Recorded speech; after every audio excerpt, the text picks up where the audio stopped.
इस साल है मेरा पहला वोट। Hello everyone, welcome back to my new another mini vlog. तो सुबह के बजे हैं 8 और मैं और मेरी मम्मा हो गए हैं स्कूल जाने के लिए तैयार, क्योंकि आज हम लोगों ने जाना था वोट डालने के लिए। पापा तो चले गए थे हम लोगों से पहले ही, पर घर से मेरे चाचू चाची सुबह 6 बजे घर से आ गए थे वो लोग। तो स्कूल पहुँचने के बाद हम सबसे पहले लाइन में खड़े रहे वोट डालने के लिए।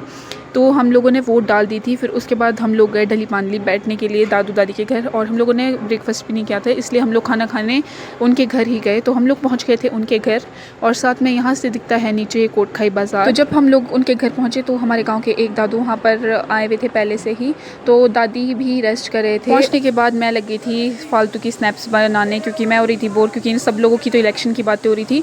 फिर हम लोगों ने किया लंच और फिर मैं लगी थी दोबारा से स्नैप्स और वीडियोज़ बनाने। और कुछ देर वहाँ पर बैठने के बाद हम लोग निकल गए थे घर, क्योंकि कनुसानी के आने का भी टाइम हो गया था। तो हम लोग वहाँ पर कुछ देर बाहर तो ऐसे ही खड़े थे, मतलब मौसम देख रहे थे, क्योंकि हल्की हल्की बारिश भी हो रही थी और मैं बाहर भी लग गई थी स्नैप्स बनाने। फिर हम लोग पहुँच गए थे ग्राउंड, और हमेशा की तरह ऐसा तो हो नहीं सकता कि हम बिना कुछ खाए पिए या शॉप से कुछ लिए बिना हम घर चले जाए।